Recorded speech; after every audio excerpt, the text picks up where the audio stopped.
These are the most beneficial Catholic habits according to people in Reddit. Somebody in Reddit asked, tell me about your most beneficial Catholic habits. I am seeming about ways to help Catholics improve and I need your input. What habits, when practiced consistently, have helped you grow in faith and virtue over time? And then he added, for my part, daily mass was the most helpful, especially if I prepare myself to be in a grateful, humble mindset ahead of time. Spiritual reading probably comes next, followed by not complaining. And number 1, daily mass. Like he said, daily mass, I mean, what can I say? Daily mass is everything. Like Carlo Acuti said, the Eucharist is my roadway to heaven. There's no better way for you to start your day than going to daily mass, receiving our Lord, body, soul, and divinity, true presence. Even if your whole day was a disaster, you at least feel in a way like your day meant something because you at least went to daily mass. There's days that my days are just terrible. I was not productive at all, but at least I went to daily mass and it feels good. And I wouldn't take that day back because I at least went to mass. And I know that some of you might be saying, Sergio, I would love to go to daily mass, but sadly I can't. I don't have a car or I just don't have time. If that's genuinely you and you genuinely don't have time, I recommend for you do a spiritual communion, which is this one. This is something that a lot of saints did, like Saint Gabriel of the Sorrowful, Saint Gemma Galgani, a lot of saints, and you too could do it. They did it every single hour, but you could do it at least once a day, especially if you don't go to daily mass. Number 2, somebody commented, for me, it's my sense of community. Now people I work with keep remarking that I have this weird habit of going out of my way to reach out to people to offer care, comfort, or assistance. Even in small things, like if they had a tough week, I'll ask if there's any small task I can take off their hands to lighten the load. I don't see it as weird. I see not doing it as a sign something is wrong or broken with that person. It is a direct result of my Catholic upbringing, and I view it as a living out by these people will know you are my disciple. It often leads to, why do you do this? Because I'm Catholic conversation. Number 2, sense of community. Having this great habit will make you see Jesus in every person, and that homeless, that enemy of yours, that person that don't like you, that person that tried to do bad against you. You will see Jesus in every person and you're going to start treating them kind and good. And you doing so, you will inspire a lot of people. Like I have said multiple times already, you represent the Catholic Church, not the Pope, not this person or that or this. No, you represent the Catholic Church in the eyes of the people around you. Not me, not anybody, but you. If they see you that you're a hypocrite and you act like you love God and everything, but behind the doors, you offend people, you're disrespectful, you say bad words, you really think they're gonna convert or they're gonna become Catholic? Of course not. They're gonna be like, why should I become a Catholic if I'm gonna be like him? No. So please remember that you represent the Catholic Church. And that's why a sense of community is really important. Having this habit of seeing Jesus in every person and trying to help them because you're gonna inspire all those people around you. Number 3, praying the liturgy of the hours adds structure to my day and really just overall meaning to my life. I pray it consistently for several years to the point where my biological clock actually feels off if I miss an office. Wow. Yeah, the liturgy of the hours is really important. In case you don't know what it is, it's prayers that you do every 3 hours, 6 a.m., 9 a.m., and so on. This is something that monks, deacons, priests, nuns, they have to do, it's a must. You can do it as well. You don't have to do all the hours, but you could do at least 1, at least 2, 3. I try to do 3. And like he said, it helps you throughout the day. For example, in my case, there's times that I have a hectic day. Everything's going bad. I'm getting irritated, frustrated. But when I pray the liturgy of the hours, it helps me to remember what matters in life, like what actually is important, which is God. And something that I like to do also with the liturgy of the hours is my spiritual communion. Talking about communion, This is a sign I did about the Eucharist. It's really great. You can find it in my shop, link in the description below. And you will also find there the Bible in a Year by Father Mike Notion template. Number 4, an exam of conscience. At the end of the day, you get to see where you messed up and how you can improve spiritually. This is actually necessary for every Christian, in my opinion. A healthy devotion to your guardian angel. He can remind you of things, influence emotions, dreams, and fight spiritual warfare. He can petition your prayers before God's throne and pray with you.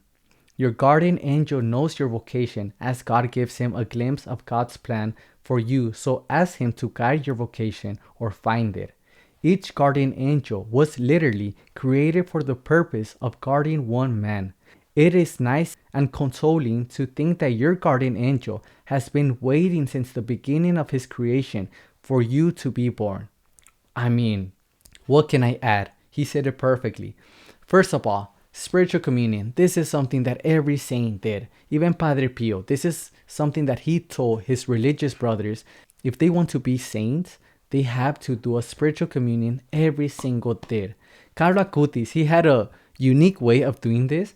He had like a little notebook and he will write every time he messed up or did something wrong in that notebook. That's something you can do, or you could just do it at the end of the day. And in case you do not know what spiritual communion is, at the end of the day, just take 1 to 3 minutes thinking on the day you had and reflecting on the things you did wrong. That way, for the next day, you can try to avoid doing the same things. And for the second thing he said, having a devotion to your guardian angel, having that intimate relationship with him. How can you have that? Just praying to him. Like, talk to him. Tell him about your secrets, your goals, your everything. And like he said, how beautiful it is that your guardian angel, since the beginning of creation, was waiting for you, only you, to be born. My angel is only mine. It's not for nobody else. Your angel is only for you and no one else. So talk to him, to that best friend that he's always there ready to help you, and seek him, just like you would do with saints. Number 5, positive. Praying a daily rosary will be my prime habit. It is bonkers how many signal graces have just fallen into my lap because of it. One negative, not using full language. It's purifying. I have always said, after the Eucharist, after daily Mass, the most important thing is the rosary. Look, you being devoted to Mary, it's the greatest thing ever. She, just with a single breath, is more powerful than all the angels, archangels, martyrs, saints. When we talk about intercession, like just a simple breath of her is more powerful than all of them together. Seek her out by praying the rosary. And if you can, pray like saints did, by kneeling down and praying it, because you're going to be offering 2 sacrifices, 1 of praying the rosary and 2 of the pain you're going to feel in your knees. So if you can do it like that, if you can't, it's fine, but try it. And I know that sometimes praying daily the rosary, it's hard. It is hard. Even for me, there's days that I miss it. I'm not going to deny, like, there's days I don't pray it. But like in the book of Atomic Habits, he said, never miss 2 days. You could miss 1, but try not to miss more than 2 days.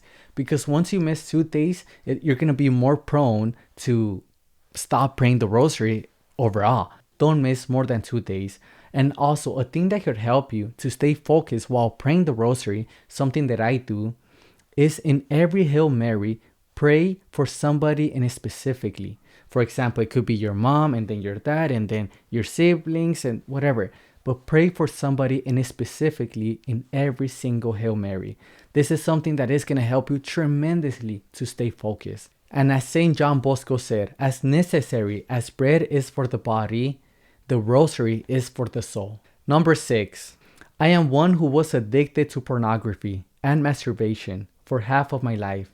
One habit that has helped me sober was to pray a Hail Mary whenever I saw immodestly dressed women or lusty imagery.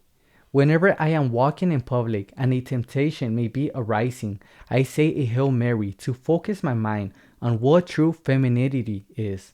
This kills lust, temptation, and draws me closer to Mama. So beautiful. like he said, try to pray a Hail Mary every time you feel tempted. Also, something that I like to do whenever I'm having like bad thoughts is doing the sign of the cross in my forehead. It helps. I'm not sure where I heard this, but it actually helps. And also, something that you can do is just pray a Hail Mary, even if you're not tempted, but just pray a Hail Mary for people that you see while walking in the park, during the gym. Sometimes I'm running, and instead of just wasting time, I see everybody in the gym and I pray for them a Hail Mary, like for him and then for her and then for her. That's something you can do also. Number 7, Eucharistic adoration every week, confession every 2 to 3 weeks, and make it a daily act of consecration to Saint Joseph every morning. There's no better way to spend our time than with the real presence. No better way to prepare ourselves to meet God in all His glory than to receive absolution. And no better model of how we ought to love Jesus and Mary than the head of the Holy Family. What can I say? He said it perfectly. Look, the only thing I'm gonna add is for Saint Joseph. I too do my consecration every day to Saint Joseph and Mary. And remember, when you go to Saint Joseph is gonna help you get closer to Mary. When you get closer to Mary, Mary's gonna help you get closer to Jesus. So it's like a ladder. You go to Saint Joseph and then to Mary and then to Jesus. A ladder. Number 8, abstaining from meat on Fridays and Wednesdays. This is something that I myself used to do every Wednesday and Friday, but now I do it every Wednesday and Saturday. Why Saturday? Because that's the day of Mary, and Wednesdays are the days of Saint Joseph. So that's why. You could do it like this or my way, it doesn't matter, but try to do it like that. And it doesn't have to be abstaining from meat. It could be abstaining from your phone, from talking bad about other people, from whatever. Also, a fast that I like to do, and Padre Pio would also do, is every time you go to eat a meal, you fast from something. For example, let's say that I'm gonna eat and then I tell God, you know what, God, you know I love this juice so much, but instead getting a full cup, I'm just gonna get half. Instead, or you can also say, you know what, God, I'm not gonna add salt or pepper to my food. Things like that. Just always fast in something when you have a meal. Number 9, for me, making a habit of giving thanks to the Lord when things go wrong. Grateful because there are reasons and wisdom that are not immediately obvious, and it is an opportunity to grow spiritually. And when things go right, grateful for the Lord's consolations.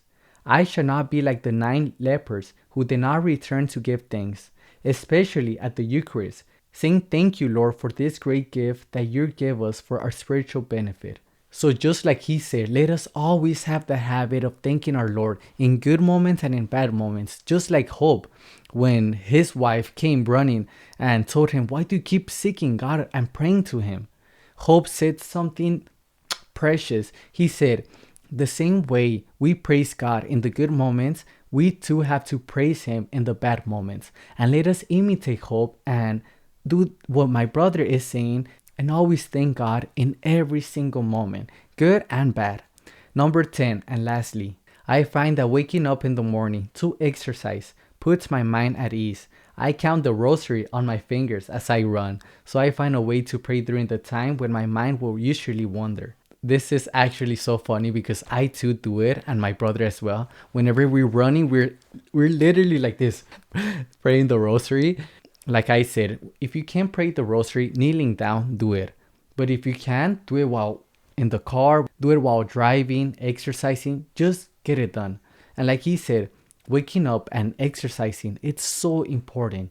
Not necessarily exercising, it's about you waking up and starting to win the day. How do you win the day? By simple things, doing your bed, not using the phone, drinking water, exercising, just things that are going to build like that momentum of, you know what, I'm having a good day, I could do this. So try to start the day by doing something good. This is something that it also says in the book Atomic Habits, like wake up and win the day by little wins, doing the bed, getting ready quick, not wasting time on the phone, praying, which is a great one. You have to pray waking up. And there you have it. Thank you so much, and I hope you enjoyed this video. Please check this new video or this other one. I appreciate it, and God bless you all. Ciao.